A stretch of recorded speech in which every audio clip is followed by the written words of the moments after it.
ആരാധിക്കുന്നു.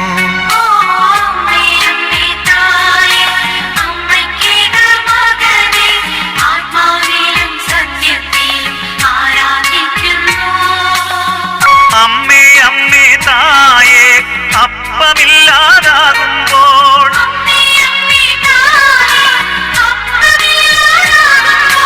അപ്പത്തിൽ വാഴുന്നോനെ ഞാൻ ആരാധിക്കുന്നു.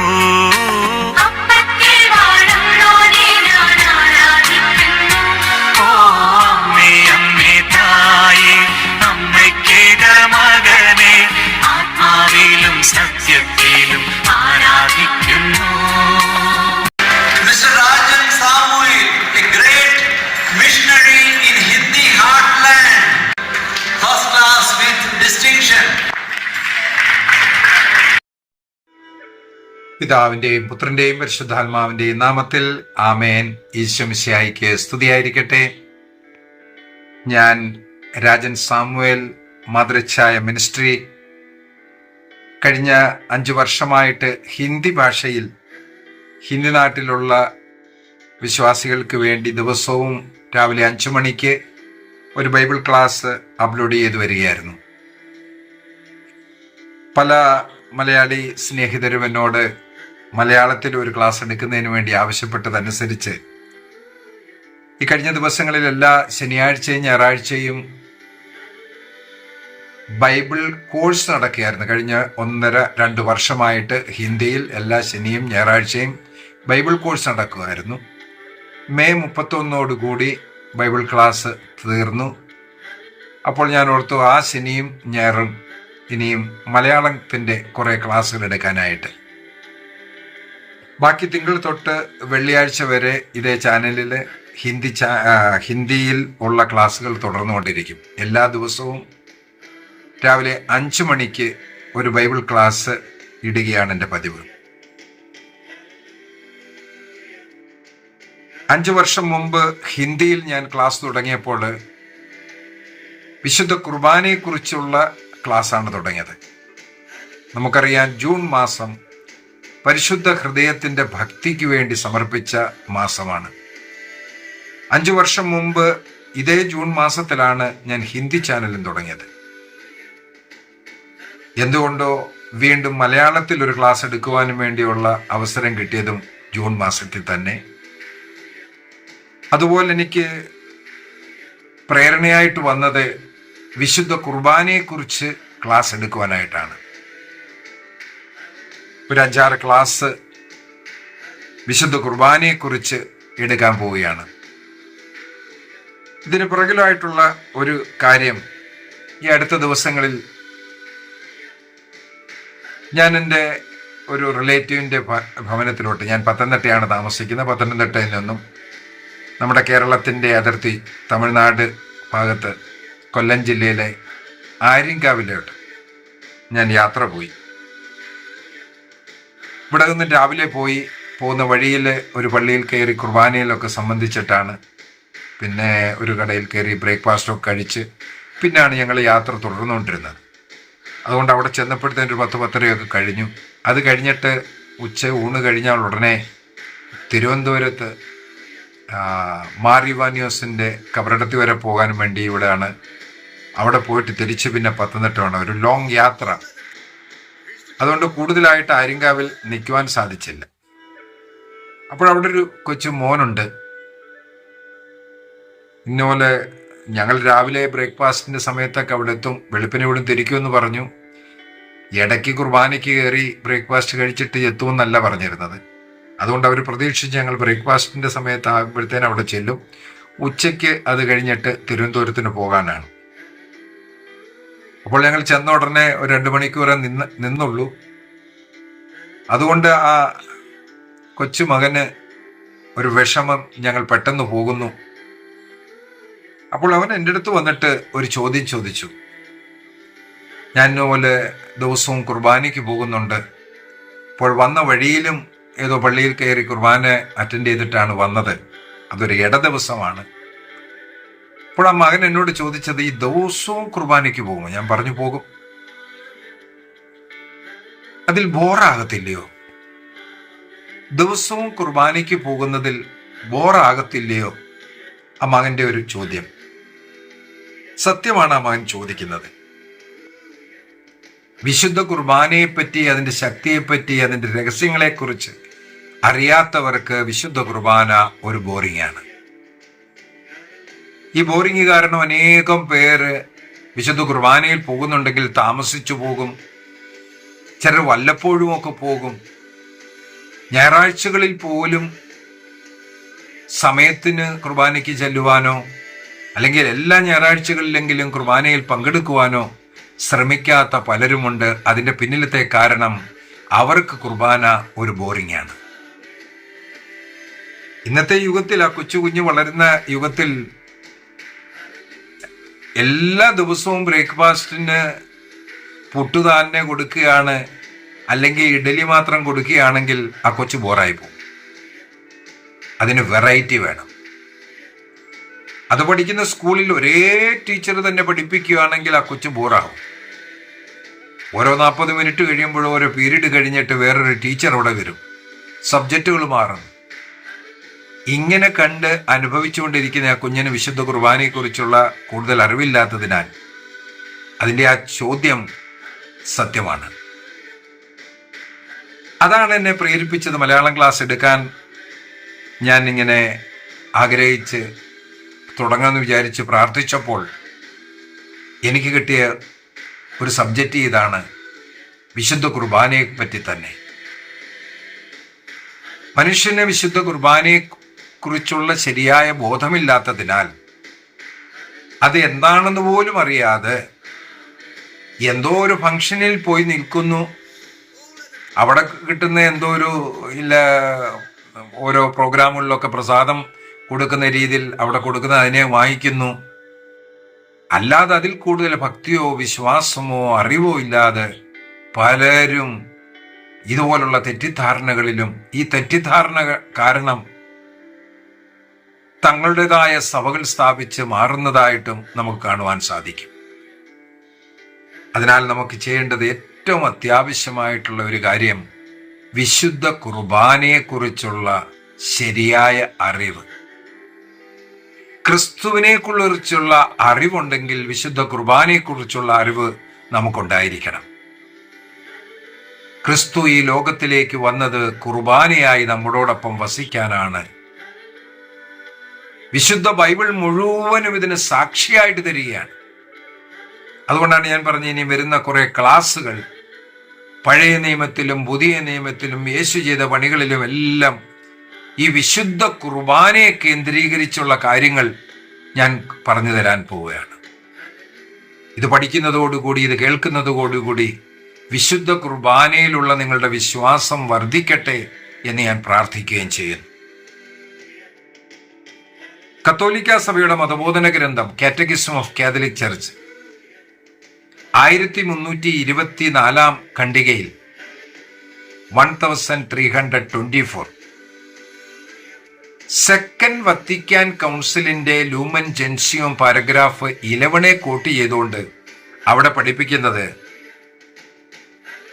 ക്രിസ്ത്യൻ ലൈഫിന്റെ source and summit Holy Eucharist ആണെന്നാണ്.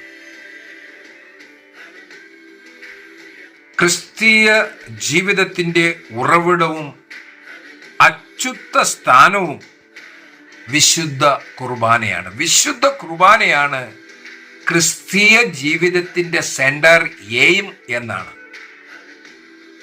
സകല പ്രാർത്ഥനകളും ചൂണ്ടിക്കാണിക്കുന്നത് വിശുദ്ധ കുർബാനയിലേക്ക് പോകാനാണ്.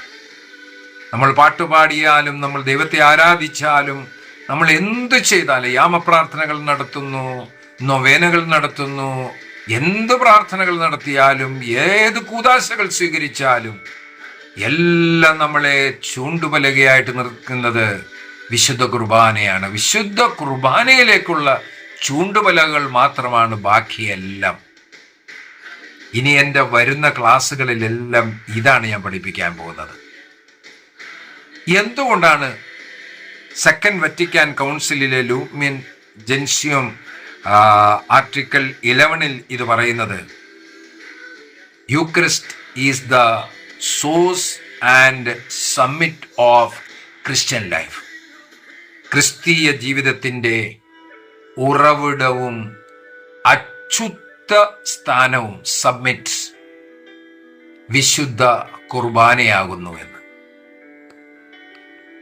ഈ സത്യത്തെ കണ്ടുപിടിച്ചു കഴിഞ്ഞാൽ നമ്മുടെ ജീവിതം മാറുകയാണ്. മകൻ എന്നോട് ചോദിച്ചതുപോലെ ദിവസവും കുർബാനയിൽ പോകുന്നല്ലോ. എന്തുകൊണ്ട് പോകുന്നു? എന്തുകൊണ്ട് എനിക്ക് അതൊരു ബോറിംഗ് ആകുന്നില്ല? എത്ര പോകുന്നുവോ അത്രയും കൂടുതൽ അതിലുള്ള വിശ്വാസം വർദ്ധിക്കുന്നു, ഭക്തി വർദ്ധിക്കുന്നു. കാരണം അതിലുള്ള കൃപകൾ, അനുഗ്രഹങ്ങൾ ഞാൻ മനസ്സിലാക്കിയിട്ടുള്ളവനാണ്. വിശുദ്ധ കുർബാനയെപ്പറ്റി നമ്മൾ പഠിക്കാൻ ഒത്തിരി ഉണ്ട് പഠിക്കാൻ. ഒരു ജനറലായിട്ടുള്ള കുറെ പോയിന്റുകൾ ഞാൻ പറഞ്ഞു എന്നിട്ട് നാളെ മുതലുള്ള ക്ലാസ്സുകൾ ഞാൻ പഴയ നിയമത്തിലേക്ക് കൊണ്ടുപോകും. പല കാര്യങ്ങൾ ഒരു പക്ഷേ നിങ്ങൾ ഇതിനു മുമ്പ് കേട്ടിട്ടുള്ളവയായിരിക്കാം, പക്ഷെ മനസ്സിലാക്കിയിട്ടില്ലായിരിക്കാം. പല പല കാര്യങ്ങൾ നമ്മൾ കേട്ടിട്ടുണ്ട്, വായിച്ചിട്ടുണ്ട്,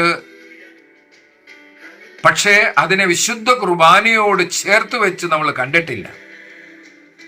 യേശു ക്രിസ്തുവിന്റെ ജീവിതത്തെ വിശുദ്ധ കുർബാനയിലെ ആ കാൽവരി ബലിയെ വിശുദ്ധ കുർബാനയായിട്ട് നാം കണ്ടിട്ടില്ലാത്തതിനാൽ നാം വിശുദ്ധ കുർബാനയിൽ നിന്നും മാറി നിൽക്കുന്നു. അതിന് വലിയ വിലയൊന്നും നമ്മൾ കൽപ്പിക്കുന്നില്ല. എന്തുകൊണ്ടാണ് പലർക്കും ഇത് ബോറിംഗ് ആകുന്നത്?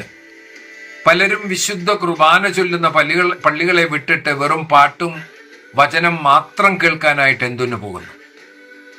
ലൂക്കോസിന്റെ സുവിശേഷം 24 അധ്യായം 13 മുതലുള്ള വാക്യങ്ങൾ വായിക്കുകയാണെങ്കിൽ ഒരു വിശുദ്ധ കുർബാനയുടെ മുഴുവൻ ഭാഗങ്ങളും നമുക്ക് അവിടെ കാണുവാൻ സാധിക്കും.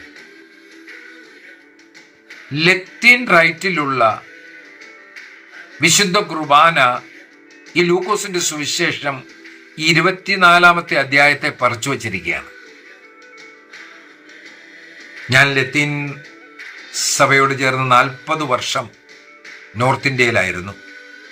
ഞാൻ ജനിച്ചു വളർന്നത് മലങ്കര കത്തോലിക്ക സഭയിലാണ്. ഞാൻ സ്കൂൾ സമയത്ത് പഠിച്ചുകൊണ്ടിരുന്ന സമയത്ത് ഞാൻ ഈ ആര്യങ്കാവ് എന്ന് പറഞ്ഞ സ്ഥലത്ത് താമസിച്ച് എൻ്റെ വീടിനോട് ചേർന്ന് ഉള്ള പള്ളി സീറോ മലബാർ പള്ളിയായിരുന്നു. അതിനാൽ ആ സമയത്തെല്ലാം ഞാൻ സീറോ മലബാർ പള്ളിയിലാണ് പോയിക്കൊണ്ടിരുന്നത്. എൻ്റെ കാറ്റഗിസവും ഫസ്റ്റ് ഹോളി കമ്മ്യൂണിയനും എല്ലാം സീറോ മലബാറാണ്. അതിനുശേഷം നോർത്ത് ഇന്ത്യയിൽ പോയപ്പോൾ ഞാൻ മിഷണറി ആയിട്ട് വർക്ക് ചെയ്യുവാൻ തുടങ്ങി. അവിടെ മിഷൻ മേഖലയിൽ നോർത്ത് ഇന്ത്യയിൽ പല സീറോ മലബാർ ഡയസിസുകളുണ്ട്, ഭദ്രാസനങ്ങളുണ്ട്. ഞാൻ അവയിലെല്ലാം പ്രവർത്തിച്ചിട്ടുണ്ട്. നോർത്ത് ഇന്ത്യയിലെല്ലാം മാക്സിമം സീറോ മലബാർ ഡയസിസിലും ഞാൻ പ്രവർത്തിച്ചിട്ടുണ്ട്. അവിടെ പോയി വചനം പ്രഘോഷിച്ചിട്ടുണ്ട്. അങ്ങനെ ലത്തീൻ രൂപതയുമായിട്ടും സീറോ മലബാർ രൂപതയായിട്ടും മലങ്കര രൂപയായിട്ടും എനിക്ക് നല്ല ബന്ധമാണുള്ളത്. 3 കുർബാനകളെ പറ്റിയും ഒരു നല്ല അറിവ് എനിക്ക് കിട്ടിയിട്ടുണ്ട്. 3 കുർബാനയിലും ഒന്നിനൊന്ന് മെച്ചപ്പെട്ട പല കാര്യങ്ങളും നമുക്ക് കാണുവാൻ സാധിക്കും. ലൂക്കോസിന്റെ സുവിശേഷം 24 അധ്യായം ലത്തീൻ കുർബാനയോട് ചേർത്ത് നമുക്ക് നല്ലോണം വെക്കാൻ സാധിക്കും. അതിൻ്റെ ആദ്യ ഭാഗം വചനത്തിന്റെ ഭാഗമാണ്. പഴയ നിയമവും പുതിയ നിയമവും യേശു ക്രിസ്തു വിവരിച്ചു കൊടുക്കുന്നു. ആ സമയത്ത് കേൾക്കുന്നവരുടെ ഹൃദയം ജ്വലിക്കുകയായിരുന്നു. വചനം പ്രഘോഷിക്കപ്പെടുമ്പോൾ മനുഷ്യനിൽ ആ വചനം ജ്വലിക്കണം, ആത്മാവ് ജ്വലിക്കണം. എന്നാൽ രണ്ടാം ഭാഗത്ത് എമ്മാവുസിലെ ശിഷ്യരുടെ ഭവനത്തിലേക്ക് കയറി അവിടെ അപ്പം മുറിച്ചു കൊടുക്കുന്ന ഒരു ഭാഗമുണ്ട്. മിക്ക സഭകളിലും ഈ രണ്ടാം ഭാഗമില്ല. പാട്ടും വചന ശുശ്രൂഷയും മാത്രമേ ഉള്ളൂ. എന്നാൽ കത്തോലിക്ക സഭയിൽ ദിവസവും ഈ പൂർണ്ണമായിട്ടും ഈ 2 ഭാഗവും ആഘോഷിക്കും. വചനഭാഗവുമുണ്ട്, വിശുദ്ധ അപ്പം മുറിച്ചു കൊടുക്കുന്ന വിശുദ്ധ കുർബാനയുടെ 2ാമത്തെ ഭാഗവുമുണ്ട്. ഈ 2 ഭാഗങ്ങളുടെ ചേരുമ്പോഴാണ് ക്രിസ്തുവിൻ്റെ ജീവിതത്തെ മുഴുവനായിട്ട് നമുക്ക് കാണുവാൻ സാധിക്കും. മുന്നോട്ടുള്ള ക്ലാസ്സുകളിൽ ഞാനതിൻ്റെ എല്ലാം ഉൾ അർത്ഥങ്ങൾ പറഞ്ഞു മനസ്സിലാക്കാൻ ആഗ്രഹിക്കുന്നു. ഇന്ന് ഒരു വെളിയിൽ കൂടെ മാത്രം ഒരു രൂപരേഖ മാത്രം പറഞ്ഞു നിർത്താനാണ് ഞാൻ ആഗ്രഹിക്കുന്നത്.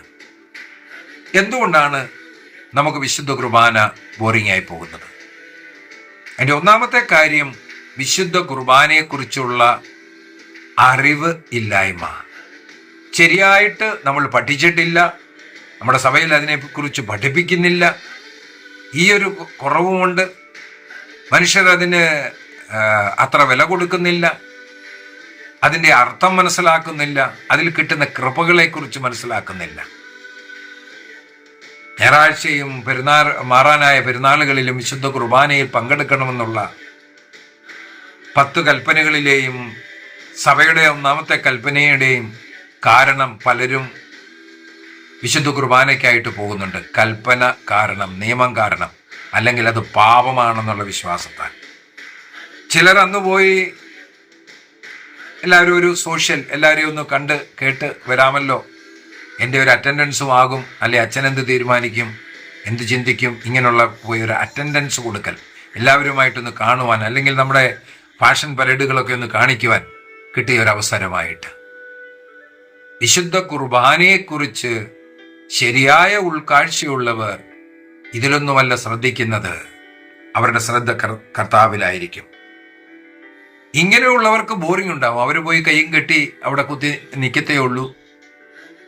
അവർക്ക് പ്രാർത്ഥന ചൊല്ലുന്നതിലോ പ്രാർത്ഥന എന്താണ് പ്രാർത്ഥിക്കുന്നതെന്നോ അവർക്ക് അതിലൊന്നും ശ്രദ്ധ കാണത്തില്ല. മനുഷ്യരെ മറ്റുള്ളവരെങ്ങനെ നിൽക്കുന്നു, അവരെന്തു പ്രവർത്തിക്കുന്നു, അവരെങ്ങനെ പാടുന്നു, അതൊക്കെ കേട്ടുകൊണ്ട് നിൽക്കും.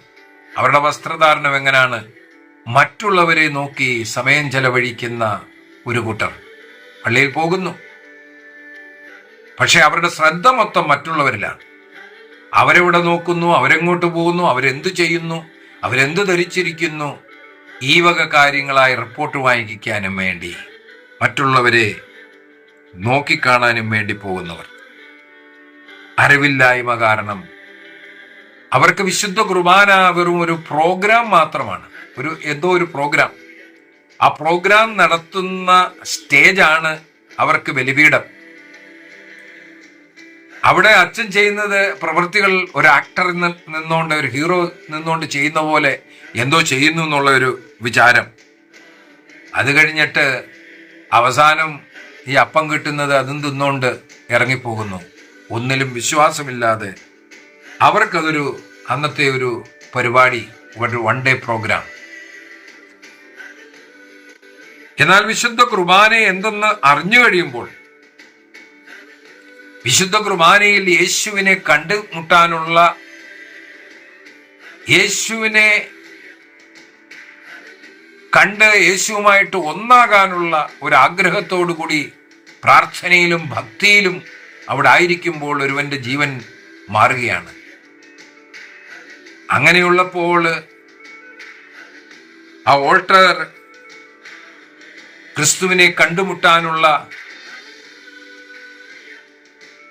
ഒരു സ്ഥലമായിട്ടും, ക്രിസ്തുവിന്റെ ക്രൂശായിട്ടും, ക്രിസ്തുവിന്റെ സിംഹാസനമായിട്ടും അവൻ മനസ്സിലാക്കാൻ തുടങ്ങും. അവിടെ നിൽക്കുന്ന പുരോഹിതൻ ആക്ടറല്ല, അവനിൽ ക്രിസ്തുവിന്റെ പ്രതിനിധിയെ കാണുവാൻ അവന്റെ കണ്ണു തുറക്കപ്പെടും. കാൽവരി അനുഭവത്തോടുകൂടി, സ്വർഗീയ അനുഭവത്തോടുകൂടി അവൻ വിശുദ്ധ കുർബാനയിൽ പങ്കെടുത്ത് ക്രിസ്തുവിനെ സ്വീകരിക്കുവാൻ, ക്രിസ്തുവിൽ നിന്നും രക്ഷ പ്രാപിക്കുവാൻ അവന് സാധിക്കുന്നുണ്ട്. അവൻ അതിൽ ക്രിസ്തുവിനെയാണെന്ന് സ്വീകരിക്കുന്നത്. ഇതാണ് വ്യത്യാസം. അവന് മറ്റുള്ളവരെന്തു പാടുന്നെന്നോ എങ്ങനെ നിൽക്കുന്നെന്നോ അതല്ല ശ്രദ്ധ. അവന്റെ ശ്രദ്ധയുടെ കേന്ദ്രം എന്ന് പറഞ്ഞാല് ക്രിസ്തുവാണ്. അവന്റെ ഹൃദയത്തിൽ ക്രിസ്തു ആയിരിക്കും, അവന്റെ മിഴികളിൽ ക്രിസ്തു ആയിരിക്കും, അവന്റെ പ്രാർത്ഥനകളിൽ ക്രിസ്തു ഈ ക്രിസ്തു അനുഭവമില്ലാതെ നിൽക്കുന്നവർ പാടില്ല, കയ്യും കെട്ടി നിൽക്കുന്നു, ഒരു റെസ്പോൺസും ഇല്ല, അവനൊരു ബോറായിട്ട് നിൽക്കുന്നു. അവന് സകലതും ഒരു ആക്ടിങ് മാത്രമാണ്. ഇങ്ങനെയുള്ളവരാണ് ബോറായി പോകുന്നത്. ഞാൻ പലപ്പോഴും പഠിപ്പിക്കാറുള്ള ഒരു കാര്യമുണ്ട്. ദിവസവും വിശുദ്ധ കുർബാനയിൽ ക്രിസ്തു പറഞ്ഞു തന്ന കാര്യമാണ്. സ്വർഗസ്ഥനായ പിതാവേ എന്നുള്ള പ്രാർത്ഥന പഠിപ്പിച്ചു തന്ന ക്രിസ്തു നമ്മളോട് പറയാണ്, അന്നന്ന് വേണ്ട ആഹാരം എനിക്ക് തരണമേ എന്ന് പ്രാർത്ഥിക്കുവാൻ.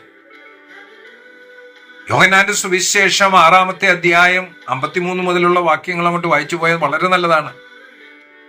ക്രിസ്തു പറയാണ്, എന്റെ ശരീരമാണ് യഥാർത്ഥ ഭക്ഷണം, എന്റെ രക്തമാണ് യഥാർത്ഥ പാനീയം. എന്നെ ഭക്ഷിക്കുന്നവൻ എന്നിലൂടെ ജീവൻ പ്രാപിക്കും, അവന് നിത്യജീവൻ ലഭിക്കും. ക്രിസ്തു സ്വയം ഭക്ഷണമായിട്ട് നമുക്ക് നൽകുവാൻ ആ പ്രാർത്ഥന ചൊല്ലാൻ വരെ അന്നു വേണ്ട ആഹാരം എനിക്ക് തരണമേ. ഞാൻ പറഞ്ഞിനി നാളെ തൊട്ട് നമ്മൾ പഴയ നിയമത്തിലോട്ട് കയറുകയാണ്. പഴയ നിയമത്തിലെ ഒരു ഉദാഹരണം ഇവിടെ ഞാൻ പറഞ്ഞു തരാം. മന്ന വർഷിച്ച് ഇസ്രായേലിയരെ തൃപ്തിപ്പെടുത്തി സ്വർഗത്തിൽ നിന്നും വീഴുന്ന അപ്പം. ക്രിസ്തുനാഥൻ യോഹന്നാന്റെ സുവിശേഷം 6-ാമത്തെ അധ്യായത്തിൽ പറയുകയാണ്, ഞാനാണ് സ്വർഗത്തിൽ നിന്നും ഇറങ്ങി വന്ന അപ്പം, ജീവൻ തരുന്ന അപ്പം.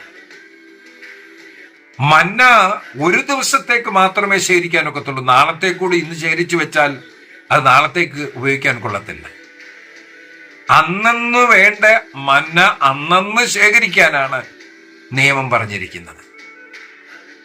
യേശു പഠിപ്പിച്ച പ്രാർത്ഥനയിലും അത് തന്നെയാ പറഞ്ഞ, അന്നന്ന് വേണ്ട ആഹാരം, ഇന്നത്തെ ഞങ്ങളുടെ ആഹാരം ഇന്ന് തരണേ.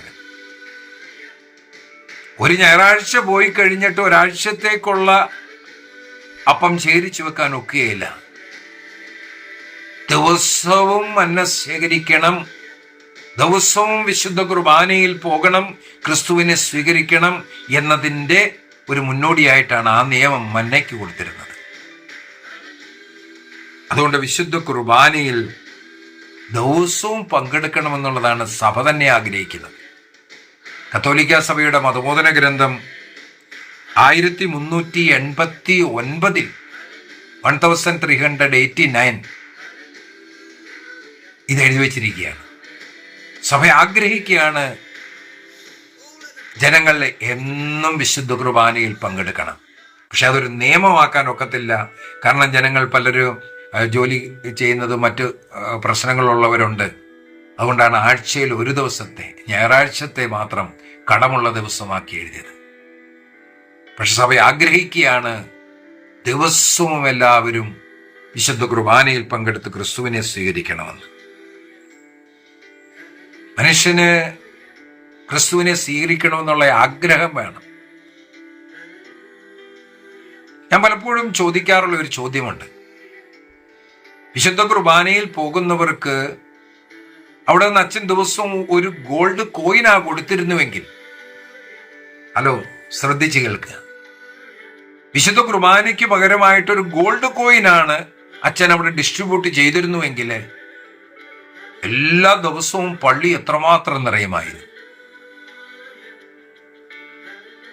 വിശുദ്ധ കുർബാനയെക്കായാലും ഒരു ഗോൾഡ് കോയിന്, ക്രിസ്തുവിനേക്കായാലും ഒരു ഗോൾഡ് കോയിന് വില കൊടുക്കുന്നതിനാലാണ് അങ്ങനെ സംഭവിക്കുന്നത്. എന്നാ എന്നെ പറ്റി പറഞ്ഞാല് എനിക്ക് വിശുദ്ധ കുർബാനയാണ് ഏറ്റവും പ്രിയപ്പെട്ടത്. ഗോൾഡ് കോയിനേക്കായാലും സ്വർണത്തെക്കായാലും വെള്ളിയേക്കായാലും ധനത്തെക്കായാലും മറ്റെന്തിനേക്കായാലും കൂടുതലായിട്ട് എൻ്റെ ഹൃദയം വാഞ്ചിക്കുന്നത്, ആഗ്രഹിക്കുന്നത്, ദാഹിക്കുന്നത് വിശുദ്ധ കുർബാനയ്ക്ക് വേണ്ടിയാണ്. ആ വിശുദ്ധ കുർബാനയെക്കുറിച്ച് എത്രമാത്രം പഠിച്ചിട്ടുണ്ടോ അത്രമാത്രം അതിനോടുള്ള ഭക്തി, വിശ്വാസം, അതിൽ പങ്കെടുക്കുന്നതിനുള്ള ആഗ്രഹം എന്നിൽ വർദ്ധിച്ചു വന്നിട്ടേ ഉള്ളൂ. വിശുദ്ധ കുർബാനയിലൂടെ പ്രധാനമായിട്ട് 4 ഗുണങ്ങൾ കിട്ടുന്നതിനെ കുറിച്ച് ഞാനൊന്ന് പറഞ്ഞുതരാം. വിശുദ്ധ കുർബാനയിൽ പങ്കെടുക്കുന്നത് വഴി അനേകം ഗുണങ്ങളുണ്ട്, അനേകം കൃപകളുണ്ട്. സകല കൃപകളുടെയും ക്രിസ്തുവിനെ തന്നെ നമ്മൾ സ്വീകരിക്കുന്ന ഒരേ ഒരു കുദാശയാണ് വിശുദ്ധ കുർബാന. അപ്പത്തിന്റെ രൂപത്തിൽ ക്രിസ്തു നമ്മളിലേക്ക് വന്ന് ഞാനും ക്രിസ്തുവും ഒന്നാകുന്ന ഒരു സുന്ദര നിമിഷമുണ്ട്. ജീവിക്കുന്ന ദൈവത്തെ കൺമുമ്പിൽ കണ്ടുകൊണ്ട് സ്വർഗത്തിൽ ആരാധിക്കുന്ന സ്വർഗദൂതന്മാരോടുകൂടെ ചേർന്നുകൊണ്ട് ആരാധനയിൽ, പ്രാർത്ഥനയിൽ, സ്തുതിപ്പിൽ, നന്ദി പറച്ചിലിൽ കൂടുന്ന ഒരു ബലിയാണത്. ഇതൊന്ന് മനസ്സിലാക്കി കരണം. നമ്മൾ വെളിപാട് പുസ്തകം വായിക്കുകയാണെങ്കിൽ അവിടെ നിരന്തരം സ്തുതിച്ചുകൊണ്ടിരിക്കുന്ന സ്വർഗദൂതന്മാരെ കുറിച്ച് പറയുന്നുണ്ട്. വെളിപാട് പുസ്തകം 4-ാം അധ്യായം 8-ാമത്തെ വാക്യം, അതുപോലെ 5-ാമത്തെ അധ്യായം 11 മുതലുള്ള വാക്യങ്ങളിൽ, അതുപോലെ യെശയ്യായുടെ ദിവ്യ ദർശനത്തിൽ നമ്മൾ കാണുന്നുണ്ട് സ്വർഗ്ഗദൂതന്മാര് ദൈവത്തെ മഹത്വപ്പെടുത്തുന്നത്. യെശയ്യാ 6-ാം അധ്യായം 3-ാമത്തെ വാക്യത്തിലെല്ലാം ഇവിടെയെല്ലാം ദൈവദൂതന്മാർ, സ്വർഗ്ഗദൂതന്മാർ, വിശുദ്ധർ, വയോവൃദ്ധർ ഇവരെല്ലാം നിരന്തരം കർത്താവിനെ സ്തുതിച്ചുകൊണ്ടിരിക്കുകയാണ്. ഹല്ലേലൂയ ശബ്ദത്താൽ കർത്താവിനെ സ്തുതിച്ചുകൊണ്ടിരിക്കുന്നു. പരിശുദ്ധൻ പരിശുദ്ധൻ പരിശുദ്ധൻ എന്ന് ഉച്ചത്തിൽ പാടിക്കൊണ്ട് രാവും പകലും കർത്താവിനെ സ്തുതിച്ചുകൊണ്ടിരിക്കുന്ന സ്വർഗ്ഗദൂതന്മാരെ പറ്റിയാണ് ബൈബിൾ പറയുന്നത്. ഈ വിശുദ്ധരും ഈ മൂപ്പന്മാരും ഈ മാലാഖമാരും ക്രോബന്മാർ, സ്രോപ്പന്മാർ, ഇവർക്കെന്താ ബോറിംഗ് ഉണ്ടാകാത്തത്? അവരെന്നും എപ്പോഴും ദൈവത്തെ സ്തുതിച്ചുകൊണ്ടിരിക്കുകയാണ്. ഇവർക്ക് ബോറിംഗ് ഉണ്ടാകുന്നില്ലല്ലോ. അതെന്താണ് കാരണം? ഒരേ ഒരു കാരണമേ എനിക്ക് മനസ്സിലാകുന്നുള്ളൂ. ഒരേ ഒരു കാരണം. അവർ ദൈവത്തിന്റെ മഹത്വത്തിൽ പ്രവേശിച്ച് ദൈവത്തെ ദർശിച്ചുകൊണ്ട് ഇരിക്കുന്നതിനാൽ അവർക്കവിടെ ബോറിംഗ് ഇല്ല. ബോറിംഗ് ഉണ്ടാവുമായിരുന്നു ദൈവമഹത്വത്തിൽ, ദൈവ അനുഭവത്തിലല്ല, ദൈവദർശനത്തിലല്ലായിരുന്നുവെങ്കിൽ. ഇന്ന് വിശുദ്ധ കുർബാനയിൽ ബോറിംഗ് ആകുന്നവരുടെ കാര്യവും ഇതാണ്. അവർ ദേവാലയത്തിലൊക്കെ എത്തി, പക്ഷെ അവർക്ക് ആ ദൈവത്തിന്റെ അനുഭവം, ആ മഹിമ അവർക്കത് ലഭിക്കുന്നില്ല. ദൈവമഹത്വത്തിന്റെ ആ പ്രകാശം അവർക്ക് അനുഭവിക്കുന്നില്ല. അവരാ അന്ധകാരത്തിൽ, പാപത്തിൽ കഴിയുന്നതിനാലാണ്, സാത്താന്റെ ബന്ധനത്തിൽ കഴിയുന്നതിനാലാണ്, അല്ലെങ്കിൽ ഈ ലോക ബന്ധനങ്ങൾ അവരെ കെട്ടിയിട്ടിരിക്കുന്നതിനാലാണ് അവർക്ക് ക്രിസ്തുവിനെ വിശുദ്ധ കുർബാനയിൽ കാണുവാൻ സാധിക്കുന്നില്ല, അനുഭവിക്കുവാൻ സാധിക്കുന്നില്ല. അവിടെയൊക്കെ നിന്ന് കിട്ടേണ്ടതായ ആ സ്നേഹം, ആ സമാധാനം അനുഭവിക്കാൻ ഒക്കുന്നില്ലാത്തത്. പലരും വിശുദ്ധ കുർബാനയിൽ നിൽക്കുകയാണ്, അവരുടെ മനസ്സ് പല പല പ്രദേശങ്ങളിൽ പോയിരിക്കുകയാണ്. പലരും പാപത്തിന്റെ ബന്ധനത്തിൽ കഴിഞ്ഞാണ്ടാണ്, അതുകൊണ്ടാണ് ലേറ്റായിട്ട് വരുന്നതും. അയോഗ്യതയോടുള്ള നിൽപ്പും നടപ്പും നോട്ടവും എല്ലാം ആ പള്ളിക്കകത്തുള്ളത്. പലരുടെയും കയ്യിൽ മൊബൈൽ കാണും, ഇടയ്ക്കിടയ്ക്ക് മൊബൈൽ വിളിക്കാൻ പോകുന്നു. ഇതിന്റെ എല്ലാം കാരണം ആ വിശുദ്ധ കുർബാനയിൽ, ആ പള്ളിയിൽ നിന്ന് കിട്ടേണ്ടതായ ആ ദൈവത്തിന്റെ ആ മഹത്വം, ആ മഹിമ, ആ പ്രകാശം അവർക്ക് കിട്ടുന്നില്ല. ദൈവിക ദർശനം അവർക്ക് കിട്ടാതിരിക്കാൻ സാത്താൻ അവരുടെ കണ്ണിനെ കെട്ടിയിട്ടിരിക്കുന്നതിനാൽ, പാപത്തിന്റെ കെട്ട്, അവിശ്വാസത്തിന്റെ കെട്ട്, ഇങ്ങനെയുള്ള പല കെട്ടുകളിൽ കിടക്കുന്നതിനാൽ, ദൈവിക അനുഭവം അവർക്ക് കിട്ടുന്നില്ലാത്തതിനാലാണ് ഇതെല്ലാം പറ്റുന്നത്, ബോറിംഗ് ആകുന്നതുമെല്ലാം. വിശുദ്ധരുടെ ഗണം, ശ്രോപ്പേന്മാർ, മാലാഖമാർ നിത്യനിരന്തരം കർത്താവിനെ സ്തുതിച്ചുകൊണ്ടിരിക്കുന്നു. അവർക്ക് ബോറിംഗ് ഇല്ല. എന്നാൽ ദൈവത്തിന്റെ മഹത്വം അവരുടെ മേൽ പതിക്കുന്നു. ദൈവത്തിന്റെ പ്രകാശം അവർ അനുഭവിക്കുന്നു. ദൈവിക ദർശനത്തിൽ കഴിയുന്നതിനാൽ അവർക്ക് ബോറിംഗ് അല്ല, അവർക്കതൊരു ആനന്ദമാണ്. കത്തോലിക്ക സഭയുടെ മതബോധന കേന്ദ്രം കാറ്റക്കിസം ഓഫ് കാത്തലിക് ചർച്ച് 1090 വിശുദ്ധ കുർബാനയിൽ പ്രവേശിക്കുന്നവർ ആ സ്വർഗീയ ആരാധനയിൽ വിശുദ്ധരോടുകൂടെ, മാലാഖമാരോടുകൂടെ ആരാധിക്കാനും വേണ്ടി, സ്തുതിക്കാനും വേണ്ടി, നന്ദി പറയാനും വേണ്ടിയാണ് നമ്മൾ ദേവാലയത്തിൽ പോകുന്നത്. അപ്പോൾ അവരോടുകൂടെ നമ്മൾ പങ്കുചേർന്നുകൊണ്ട് പാടിയില്ലെങ്കിൽ, സ്തുതിച്ചില്ലെങ്കിൽ, പ്രാർത്ഥിച്ചെങ്കിൽ, ആ അനുഭവത്തിലേക്ക് വന്നില്ല എങ്കിൽ നമുക്കത് ബോറിംഗ് ആകും. കാറ്റക്കിസം 1326 പറയുന്നു, ഈ പരിശുദ്ധ കുർബാന ആ സ്വർഗീയ ആരാധനയുടെ, ആ ഹെവൻലി സ്വർഗീയ ഫീസ്റ്റിന്റെ ഒരു പൂർവാസ്വാദനമാണ് സക്രോസാങ്ക്റ്റും കൊൻസീലിയം.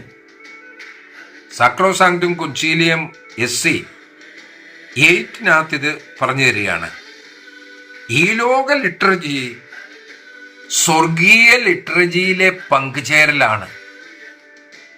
ഈ ലോകത്തിൽ നമ്മൾ ഓരോ വിശുദ്ധ കുർബാനയിൽ പങ്കെടുക്കുമ്പോഴും സ്തുതിക്കുമ്പോഴും പാടുമ്പോഴുമെല്ലാം അത് സ്വർഗത്തിൽ നിരന്തരം പാടിക്കൊണ്ടിരിക്കുന്ന ആ മാലാഖമാരോടും വിശുദ്ധരോടും കൂടെ ചേർന്നുകൊണ്ട് നമ്മളെ ദൈവത്തെ ആരാധിക്കുകയാണ്, സ്തുതിക്കുകയാണ്. അതായത് ഓരോ വിശുദ്ധ കുർബാനയും സ്വർഗവുമായിട്ട് നമ്മളെ ഒന്നാക്കുകയാണ്. ആ സ്വർഗീയ സൗഭാഗ്യത്തെ, ആ ആനന്ദത്തെ, ആ സമാധാനത്തെ ഈ ലോകത്തിൽ ജീവിക്കുമ്പോൾ നമുക്ക് തരുന്ന ഒരു പൂർവാസ്വാദനമാണ്. അതുകൊണ്ടാണ് വിശുദ്ധനായ അഗസ്തീനോസ് പറയുന്നത്, ആ ദൈവവുമായിട്ടുള്ള ആ അനുഭവം, ആ ഒന്നാകൽ ഉണ്ടാകുന്നത് വരെ, ആ അനുഭവം കിട്ടുന്നത് വരെ എൻ്റെ ഹൃദയം അങ്ങ് ദൈവത്തിനു വേണ്ടി അങ്ങ് ദാഹിച്ച് പരവേശ ഭരനാണ്. ആ ദൈവത്തെ കണ്ടുമുട്ടുന്ന ഒരു അനുഭവം കിട്ടുന്നത് വരെ. അതുകൊണ്ടാണ് അവിടെ ഇവിടെയെല്ലാം മനുഷ്യൻ ഓടുന്നത്. ഓരോ വിശുദ്ധ കുർബാനയിലും ആ ക്രിസ്തുവുമായിട്ടുള്ള കണ്ടുമുട്ടലിന് വേണ്ടിയാണ് നമുക്ക് പ്രയത്നിക്കേണ്ടത്. സ്വർഗത്തിൽ സ്തുതിക്കുന്നത് പോലെയുള്ള സ്തുതിപ്പുകളാണ് നമ്മുടെ വിശുദ്ധ കുർബാനകളിലുമുള്ളത്. സ്വർഗത്തിൽ ദൈവത്തെ കണ്ടുകൊണ്ട് ദൈവാനുഭവത്തിൽ ഇരുന്നുകൊണ്ട് അവർ സ്തുതിക്കുന്നത് പോലെ ഓരോ വിശുദ്ധ കുർബാനയിലും അപ്പത്തിന്റെ രൂപത്തിൽ വസിക്കുന്ന ദൈവത്തെ നമുക്ക് ആത്മീയ കണ്ണുകൾ കൊണ്ട് കണ്ട് സ്വീകരിക്കേണ്ടതിൻ്റെ ആയിട്ടുണ്ട്. അവിടെ സ്വർഗത്തിൽ വിശുദ്ധരും സ്വർഗദൂതന്മാരും സ്തുതിക്കുന്നത് പോലെ ഈ ഭൂമിയിലെ ഈ വിശുദ്ധ കുർബാനയിൽ വൈദികരോടും സന്യസ്തരോടും കൂടെ ചേർന്നുകൊണ്ട് വിശ്വാസികൾ ഒന്നടങ്കം സ്തുതിക്കുന്ന ഒരു ആരാധനയാണ് വിശുദ്ധ കുർബാന. ഇതിലൂടെ നമുക്ക് ദൈവിക കൃപകൾ, അനുഗ്രഹങ്ങൾ കിട്ടുകയാണ്. ഞാൻ പറഞ്ഞ 4 കാര്യങ്ങളെക്കുറിച്ച്.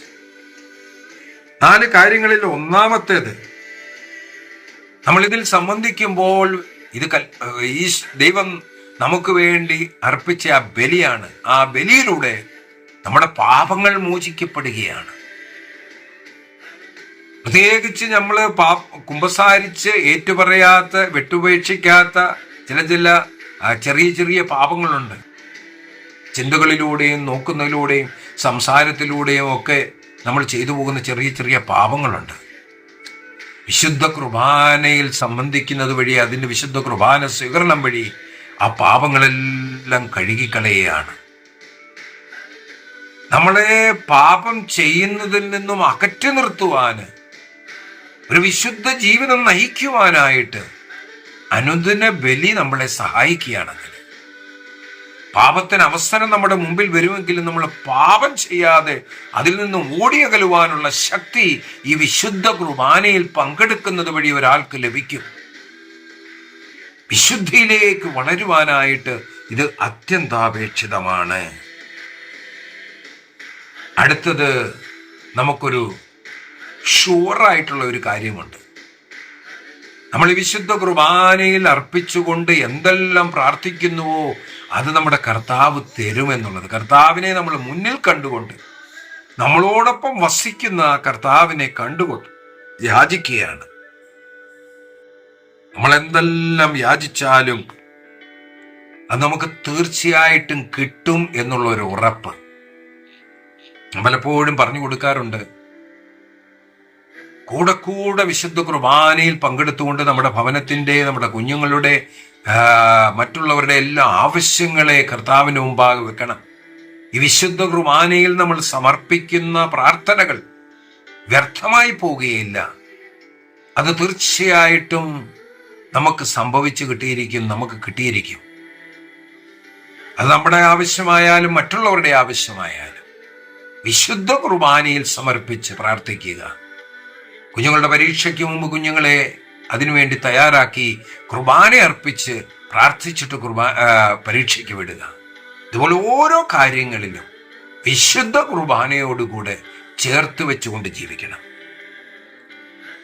മൂന്നാമതായിട്ട് വിശുദ്ധ കുർബാന യൂക്കറിസ്റ്റ് എന്നാ പറയുന്നത്. യൂക്കാരിസ്റ്റ് ഒരു ഗ്രീക്ക് ഭാഷയാണ്, വേർഡാണത് യൂക്കാരിസ്റ്റ്. അതിനർത്ഥം താങ്ക്സ് ഗിവിങ്, നന്ദി അർപ്പിക്കലാണ്. ദൈവം ചെയ്തിട്ടുള്ള കൃപകൾക്ക്, നമ്മുടെ ജീവിതത്തിന് വേണ്ടി, നമ്മൾക്ക് വേണ്ടി മരിച്ചതിന് വേണ്ടി ദൈവത്തിന് നന്ദി അർപ്പിക്കലാണിത്. പുത്രൻ തമ്പുരാൻ തന്റെ ജീവിതത്തിന് വേണ്ടി, തന്നെ ഈ കാര്യത്തിന് വേണ്ടി തിരഞ്ഞെടുത്തതിന് വേണ്ടി പിതാവിന് നന്ദി അർപ്പിച്ചുകൊണ്ട് അർപ്പിച്ചതായ ബലി നിങ്ങൾ വീണ്ടും വീണ്ടും ഇത് അർപ്പിക്കണമെന്ന് പറഞ്ഞ് നമ്മളെ ഏൽപ്പിച്ചിരിക്കുകയാണ്. ആ പുത്രന് വേണ്ടി, ആ പുത്രനെ നമ്മളെ വീണ്ടെടുത്തതിന് വേണ്ടി, രക്ഷിച്ചതിന് വേണ്ടി പിതാവിന് നന്ദി അർപ്പിച്ചുകൊണ്ട് അർപ്പിക്കുന്ന ഒരു നന്ദിയുടെ പ്രാർത്ഥന യാഗമാണിത്, ബലിയാണിത്. ഏറ്റവും വലിയ നന്ദി പറച്ചിലിന്റെ പ്രാർത്ഥന, ഏറ്റവും വലിയ സ്തുതിയുടെ പ്രാർത്ഥന, ഏറ്റവും വലിയ ആരാധനയാണ് വിശുദ്ധ കുർബാന, യൂക്കറിസ്റ്റിക് പ്രേയേഴ്സ്. നാലാമത്തെ കാര്യം, വിശുദ്ധ കുർബാനയിൽ ഇങ്ങനെ വിശ്വാസത്തോടുകൂടി പ്രാർത്ഥിച്ച് നമ്മൾ വീട്ടിലേക്ക് മടങ്ങുമ്പോൾ നമ്മുടെ മനസ്സിൽ ഒരു ആത്മീയ സന്തുഷ്ടി ഉണ്ടായിരിക്കും, തൃപ്തി ഉണ്ടായിരിക്കും, സാറ്റിസ്ഫാക്ഷൻ. ഇതാണ് ദൈവിക കൃപ. ദൈവം തരുന്നതായ ആ സന്തോഷം, നമ്മളുടെ നേരത്തെ ഉണ്ടായിരുന്ന ആ ചിന്തകൾ മാറി, ആകുലതകൾ മാറി, ഭാരം മാറി, ഇപ്പോൾ ആനന്ദം വന്നിരിക്കുന്നു. ഇങ്ങനെയുള്ളൊരു സന്തോഷം. അതിനാലാണ് ഞാൻ ദിവസവും വിശുദ്ധ കുർബാനയ്ക്ക് പോകുന്നത്. എന്നോട് ചോദിച്ച ആ മകൻ, അതിനു മുമ്പ് ദിവസവും ഞാൻ വിശുദ്ധ കുർബാനയെ പോകുന്നതിനെ പറ്റി, യാത്രയിൽ പോകുമ്പോഴൊക്കെയാണ്. ചിലപ്പോൾ വെളുപ്പിന് വീട്ടിൽ നിന്നും ഇറങ്ങും, കുർബാനയുടെ സമയമാകുമ്പോൾ പള്ളി തിരക്കാൻ നോക്കും. ഏത് പള്ളി കിട്ടിയാലും, ലാറ്റിൻ പള്ളിയായാലും സീറോ മലബാർ ആയാലും സീറോ മലങ്കരയായാലും കത്തോലിക്ക പള്ളി എവിടെ കിട്ടിയാലും അവിടെ കുർബാനയ്ക്ക് കയറി കുർബാന സംബന്ധിച്ച് ക്രിസ്തുവിനെ സ്വീകരിച്ചിട്ട് പിന്നെയായി യാത്ര ചെയ്യും. ഞങ്ങൾ ജബൽപൂരിൽ താമസിക്കുമ്പോൾ, നാട്ടിലേക്ക് വരുമ്പോൾ, ജബൽപൂരിൽ നിന്ന് പ്ലെയിൻ പിടിച്ചാൽ ഒന്നിൽ ഹൈദരാബാദ് അല്ലെങ്കിൽ ബോംബെ, അത് ഭയങ്കര ചാർജാണ്. എന്നാൽ അതിന്റെ പകുതി ചാർജ് പോലും ആകാതെ യാത്ര ചെയ്യാൻ ഞങ്ങൾക്കൊരു വേറൊരു രീതിയുണ്ട്. ജബൽപൂരിൽ നിന്നും നാഗ്പൂരിൽ എത്തുക, നാഗ്പൂരിൽ നിന്നും ഫ്ലൈറ്റ് കൊച്ചിയിലേക്ക് പിടിക്കുകയാണെങ്കിൽ വളരെ തുച്ഛമായ പൈസയാകത്തുള്ളൂ, പെട്ടെന്ന് കേരളത്തിലെത്താൻ സാധിക്കും. അതിനുവേണ്ടി ചെയ്യുന്നത്, ജബൽപൂരിൽ നിന്ന് ഒരു നൈറ്റ് സർവീസ് ഉണ്ട്, ട്രെയിനുണ്ട്.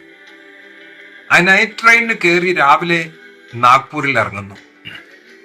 അവിടെ നിന്ന് 11 മണിക്കാണ് ഇൻഡിഗോ ഫ്ലൈറ്റ് കൊച്ചിയിലോട്ട്.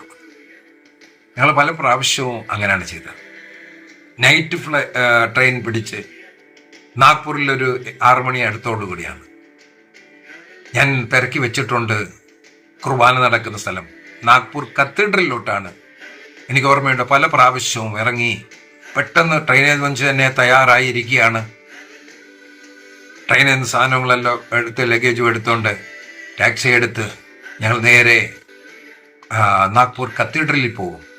വിശുദ്ധ കുർബാനയിൽ പങ്കെടുത്തു കഴിഞ്ഞിട്ട് പിന്നെ ആണ് ഞങ്ങൾ ഫ്ലൈറ്റിന് വേണ്ടി എയർപോർട്ടിലേക്ക് പോകാറുള്ളത്. യാത്രയുടെ മധ്യേ ഇങ്ങനെ എവിടെയെല്ലാം വെച്ച് യാത്രയ്ക്ക് പോകുമ്പോഴായാലും. അതുപോലെ ഒരു പ്രാവശ്യം എൻ്റെ ദുബൈയിലുള്ള മൂത്ത മകൻ ബാംഗ്ലൂരിൽ എന്തോ കാര്യത്തിന് വേണ്ടിയായിരുന്നു, നാട്ടിലോട്ട് വരാൻ, കേരളത്തിലോട്ട് വരാനുള്ള സമയമില്ല എന്ന് പറഞ്ഞു. അതുകൊണ്ട് 2-3 ദിവസത്തേക്ക് ഞങ്ങൾ ബാംഗ്ലൂരിലോട്ട് ചെന്നു. അവിടെ ഹോട്ടൽ ബുക്കായിരുന്നു. ഞങ്ങൾ എന്ന് അവിടെ ചെന്നു പോകും. അന്ന് വൈകിട്ട് സമയത്ത് ഞാൻ ഇറങ്ങി ഇവിടെ നമ്മുടെ പള്ളി എവിടെയാണെന്ന് നോക്കാൻ വേണ്ടി. വൈകിട്ട് തന്നെ പോയി പള്ളിയൊക്കെ കണ്ടുപിടിച്ചു. അവിടുത്തെ കുർബാനയുടെ സമയമൊക്കെ മനസ്സിലാക്കി. അടുത്ത ദിവസം 2-3 ദിവസം അവിടെ താമസിച്ച് ദിവസവും രാവിലെ ഞാൻ എഴുന്നേറ്റ് അവിടുത്തെ പള്ളിയിൽ പോകുമായിരുന്നു. ഇനി എവിടെയൊക്കെ ആണെങ്കിലും, ഏത് ദേശത്ത് പോയാലും ഈ വർഷം തന്നെ ജനുവരി ഫെബ്രുവരി മാസത്തിൽ ഞങ്ങൾ ബോംബെ പോയി. അവിടുന്ന് കഴിഞ്ഞ് ഒരു മാസം പൂനെയിലുണ്ടായിരുന്നു. ഞങ്ങൾ താമസിക്കുന്ന മകൻ്റെ ഭവനത്തിൽ നിന്നും ഇവിടെ പള്ളിയിലേക്ക് ഒരു 8-10 കിലോമീറ്റർ ഉണ്ട്. ദിവസവും രാവിലെ ടാക്സി ബുക്ക് ചെയ്ത് ഞങ്ങൾ പള്ളിയിൽ പോകും. അത് കഴിഞ്ഞിട്ട് തിരിച്ച് അവിടുന്ന് ടാക്സിയിൽ തിരിച്ചിങ്ങോട്ട് വരും. നല്ല ചെലവാണ്. പക്ഷെ വിശുദ്ധ കുർബാനയിൽ കിട്ടുന്ന ആ കൃപയോട് തുലനപ്പെടുത്തിയാൽ ടാക്സിക്കാർക്ക് കൊടുക്കുന്ന ഈ പണം വളരെ തുച്ഛമാണ്. ദിവസവും ഒരു മാസം ഞങ്ങൾ അവിടെ താമസിച്ചു. ഒരു മാസം ദിവസവും ഇതുപോലെ തന്നെ ഞങ്ങൾ ചെയ്തു. ഒരു ദിവസം പോലും വിശുദ്ധ കുർബാന മുടക്കുവാൻ അനുവദിച്ചില്ല. വിശുദ്ധ കുർബാന എന്താണെന്ന് ഒരുവന് മനസ്സിലായി കഴിഞ്ഞാൽ, എന്തുകൊണ്ടാണ് കത്തോലിക്ക സഭ സെക്കൻഡ് വത്തിക്കാൻ കൗൺസിലിൽ ക്രിസ്തീയ ജീവിതത്തിന്റെ ഉറവിടമാണ്, അത് അത്യുത്ത സ്ഥാനമാണ് വിശുദ്ധ കുർബാന എന്ന് പഠിപ്പിക്കുന്നത്. Eucharist is the source and summit of Christian life എന്തുകൊണ്ട് പറയുന്നു? ഇതൊന്ന് മനസ്സിലാക്കി കഴിഞ്ഞാൽ വിശുദ്ധ കുർബാനയിൽ പങ്കെടുക്കാതെ നമുക്ക് ജീവിക്കാൻ തോന്നുകയില്ല. വിശുദ്ധ കുർബാന നമുക്ക് ദൈവത്തെ കിട്ടുകയാണ്, ക്രിസ്തുവിനെ കിട്ടുകയാണ്. ക്രിസ്തുവുമായിട്ട് നമ്മളെ ഒന്നാക്കുക. പഴയ നിയമത്തിൽ നോക്കിയാലും പുതിയ നിയമത്തിൽ നോക്കിയാലും ഇങ്ങനെ വിശുദ്ധ കുർബാനയോട് ചേർന്ന് അൾത്താരയോട് ചേർന്ന് ജീവിച്ചവരുടെ കഥകൾ നമുക്ക് വായിക്കുവാൻ കിട്ടും. ദിവസവും വിശുദ്ധ കുർബാനയിൽ പങ്കെടുത്ത് പ്രാർത്ഥിക്കുന്ന സമുദായമായിരുന്നു ആദിമ ക്രിസ്ത്യാനികൾ. എല്ലാ ദിവസവും, അന്ന് പള്ളികളൊന്നുമില്ല, സ്വന്തം ഭവനത്തിലാണ് വിശുദ്ധ കുർബാന അർപ്പിക്കാൻ സ്ഥലമൊരുക്കിയിരുന്നത്. പിന്നീടാണ് മെമ്പേഴ്സ് കൂടിക്കൂടി വന്ന് പിന്നെ സ്വാതന്ത്ര്യമൊക്കെ കിട്ടി. അപ്പോഴാണ് പള്ളികളും വലിയ വലിയ പള്ളികളൊക്കെ പണിയാൻ തുടങ്ങിയത്. അതുവരെയും ഒളിച്ചിരുന്നും ഭവനത്തിലും ഒക്കെയാണ് വിശുദ്ധ കുർബാന അർപ്പിച്ചുകൊണ്ടിരുന്നത്. എന്തെല്ലാം ക്ലേശങ്ങളുണ്ടായാലും ബുദ്ധിമുട്ടുകളുണ്ടായാലും വിശുദ്ധ കുർബാന അർപ്പിക്കുക, വിശുദ്ധ കുർബാനയിൽ പങ്കുകൊള്ളുക, ക്രിസ്തുവിനെ സ്വീകരിക്കുന്ന ഒരു രീതിയായിരുന്നു ക്രിസ്ത്യൻ ജീവിതം. എന്നാൽ 15-16 നൂറ്റാണ്ട് വന്നതോടുകൂടെ വിശുദ്ധ കുർബാനയെ ഒരു സൈഡിലോട്ട് മാറ്റിവെച്ചിട്ട് പാട്ടും ബൈബിളും മതി, അതിലൂടെ മൊത്തം കിട്ടുമെന്നുള്ള ഒരു പഠിപ്പീര് വന്ന് ഈ വിശുദ്ധ കുർബാനയിലുള്ള വിശ്വാസത്തെയും ഭക്തിയെയും മനുഷ്യരുടെ ഹൃദയത്തിൽ നിന്നും സാത്താൻ എടുത്തു മാറ്റി. നമുക്കിനിയുള്ള ക്ലാസ്സുകളിൽ പഴയ നിയമം തൊട്ട് ഞാൻ ക്ലാസ് എടുക്കാൻ ആഗ്രഹിക്കുകയാണ്. വിശുദ്ധ കുർബാനയിലേക്ക് നമ്മളെ കൊണ്ടുപോകുന്ന കാര്യങ്ങൾ പഴയ നിയമത്തിലുണ്ട്, പുതിയ നിയമത്തിലുണ്ട്. ഈ കാര്യങ്ങൾ മനസ്സിലാക്കി കഴിഞ്ഞാൽ മാത്രമേ, വിശുദ്ധ കുർബാനയുടെ രഹസ്യങ്ങൾ മനസ്സിലാക്കിയാൽ മാത്രമേ ആ വിശുദ്ധ കുർബാനയെ പറ്റിയുള്ള ഭക്തി നമുക്ക് വരികയുള്ളൂ. നമുക്ക് നമ്മുടെ കണ്ണുകളെ അടയ്ക്കാം, ദൈവത്തോട് പ്രാർത്ഥിക്കാം. കർത്താവേ, വിശുദ്ധ കുർബാനയുടെ രഹസ്യങ്ങൾ എൻ്റെ മുന്നിൽ തുറന്നു തരണമേ, മനസ്സിലാക്കി തരണമേ. വിശുദ്ധ കുർബാനയുടെ രഹസ്യങ്ങളെ മനസ്സിലാക്കുവാനും ഉൾക്കൊള്ളുവാനും അവയെ സ്വീകരിക്കുവാനും അവയൻ പ്രകാരം ജീവിക്കുവാനുമുള്ള കൃപ എനിക്ക് നൽകണമേ. വിശുദ്ധ കുർബാന എൻ്റെ ജീവിതത്തിൻ്റെ ഉറവിടമാക്കണമേ. അത് അത്യുച്ച സ്ഥാനമാക്കി തരണമേ. എനിക്ക് എല്ലാം വിശുദ്ധ കുർബാനയിൽ വാഴുന്ന ക്രിസ്തുവായി തീരുവാൻ ഞാൻ പ്രാർത്ഥിക്കുന്നു. കർത്താവേ, വിശുദ്ധ കുർബാനയിൽ ദിവസവും പങ്കെടുക്കുന്നവർക്ക് വേണ്ടി ഞങ്ങൾ പ്രാർത്ഥിക്കുന്നു. വിശുദ്ധ കുർബാനയിൽ വിശ്വാസമില്ലാത്തവർക്ക് വേണ്ടി ഞങ്ങൾ പ്രാർത്ഥിക്കുന്നു. വിശുദ്ധ കുർബാനയിൽ വിശ്വാസം വരുന്നതിനും അതിനെ യോഗ്യതയോട് സ്വീകരിക്കുന്നതിനും എല്ലാവർക്കും കൃപ നൽകണമേ. ഈ വരുന്ന ക്ലാസ്സുകൾ എന്നെ കേൾക്കുന്ന അനേകായിരങ്ങളുടെ വിശ്വാസം വർദ്ധിക്കുവാൻ ഇതിടവരുത്തണമേ. പിതാവിൻ്റെയും പുത്രൻ്റെയും പരിശുദ്ധാത്മാവിൻ്റെയും നാമത്തിൽ ആമേൻ. ഈശോ മിശിഹായ്ക്ക് സ്തുതിയായിരിക്കട്ടെ.